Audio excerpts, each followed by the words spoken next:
In this tutorial video, I will be showing you how to complete step 2 of the Ecwid plan, which is to set global options. By default, it will be marked as completed because the options are set to default. We recommend you use default options, but you can change it. Click on step 2.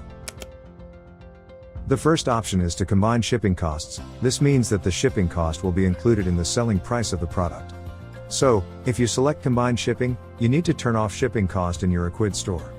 Otherwise you are overcharging your buyers. This allows you to mention that your items have free shipping. However, if you do not combine shipping costs, then you need to display shipping cost for all your products in your store. Let's say the price of an item is $10, and the shipping cost is $3. If you have combined shipping turned on, then the price of $13 will be pushed and displayed on your store for that item. However, if you have combined shipping turned off, then the price of $10 will be pushed to your store, and $10 will be displayed for that item. You will be responsible for showing and configuring the shipping cost, if combining shipping is turned off. The second option is if you want to add images of your products. You can select a different image size. If you click on the third option for the image size, the images will vary. Different suppliers provide different sized images. The fourth setting option is if you want to delete categories from your store that are empty.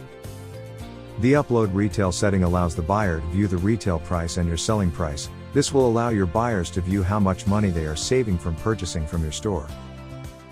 For example, if the retail price is $59.99, and your selling price is $39.99, then this feature will tell your customer that they are saving 33% from purchasing from your store. Once you configure these by yourself, click on Save. There are also optional upgrades to help improve your drop shipping experience, or to professionally help your business. Then step 2 is done. I will cover the rest of the steps in separate videos.